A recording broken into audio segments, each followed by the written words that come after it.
The time for talk is over. The time for promises is over.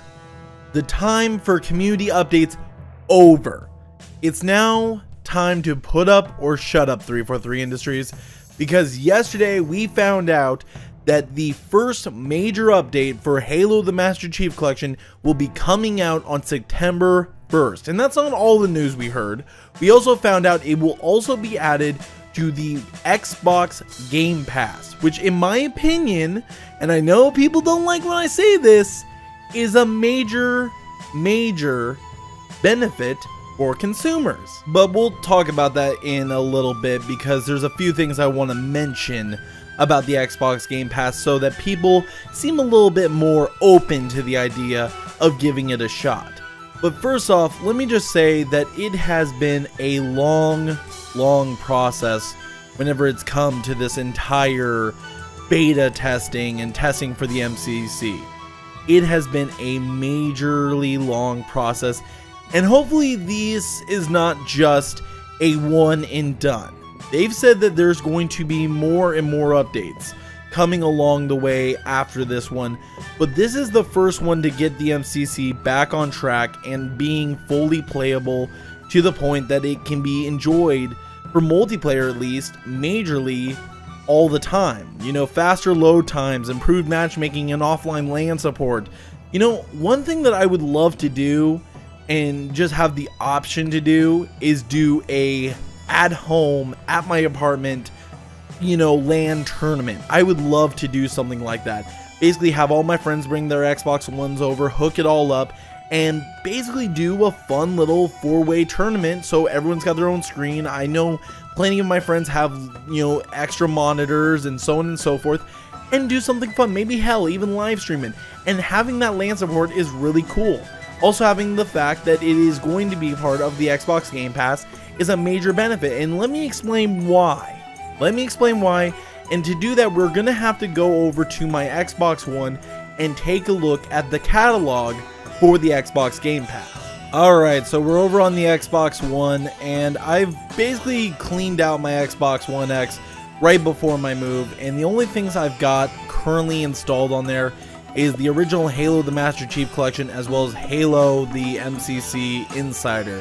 Now, that's all I've got, but let's go ahead and take a look at what games you get whenever you sign up for the Xbox Game Pass. Now, as you guys may have remembered from my Xbox One X unboxing, I got a free code for whenever I wanted to sign up for the Xbox Game Pass. Now, during the move, I stumbled upon it and I said, you know what, screw it, let's go ahead and take a look at what games are actually on this thing, and if it's actually worth the value. It's a 30-day free trial, might as well give it a shot. So let's go ahead and see what other games besides the MCC you're going to get whenever you sign up for this. So if you go down, you've got a number of good games. So you got both the Darksiders 1 and 2 remastered, as well as Doom 2016 that just recently got added, I believe, after QuakeCon earlier last week.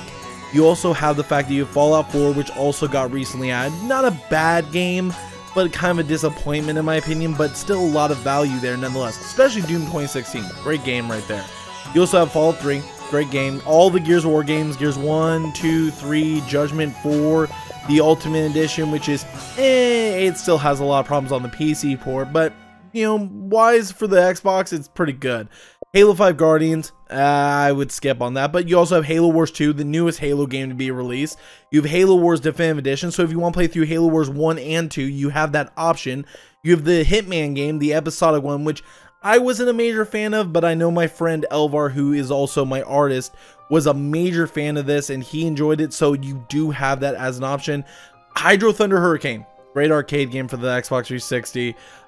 Cameos, you got Lego Star Wars, Layers of Fear, which me and Matt did live streams of, Mass Effect 1, all the Mega Man Legacy collections, which from what I heard from a few of my friends, they didn't like them because there was supposedly a major amount of input lag on the Legacy collections.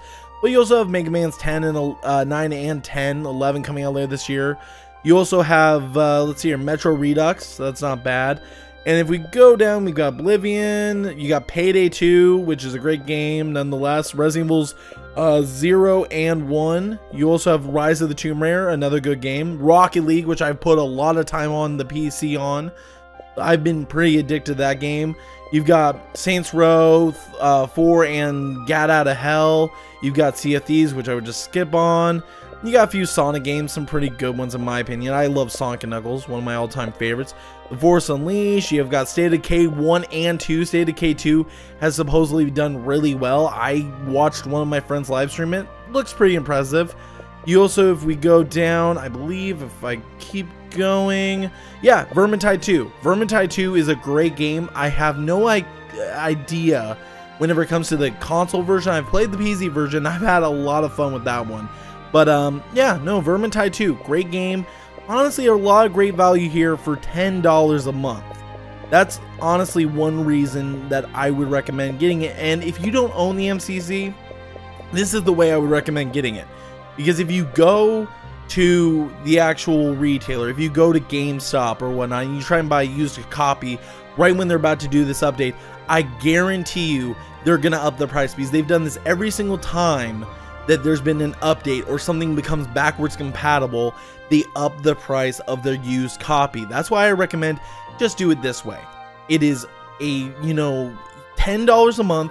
You can cancel anytime you want, and then once that month's up, you can be done. So let's say you want to see how the MCC update is for yourself, and you don't want to invest into it majorly or lose money by going and buying it at GameStop. Do it this way. Do the, 1 month, try it out, see if you like it. If you like it, go ahead, cancel it, then maybe go buy the physical copy. Totally up to you. I would personally go ahead and pick it up. That's just me. I like the physical copy. But I thought this would be a great way for people, because this is now a part of the Xbox Game Pass. It will be officially a part of the Xbox Game Pass on September 1st when this update comes out. So that's just something to keep in mind. But also keep in mind all of the other games that are on the Xbox Game Pass. Think of, if you just bought an Xbox One, if you just bought an Xbox One X, which is especially the better choice, you get that 30-day trial of Xbox Game Pass. You have all these games to play right off the bat with that trial. You don't have to spend an extra dime.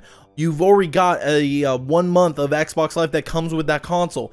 Think of all the value you got there. You got the 1 month of Xbox Live. You have the 1 month of Xbox Game Pass and a ton of $50 and $60 games just sitting in here if you want to use it that way. That would be a great way to get started in playing games right off the bat without having to spend extra money.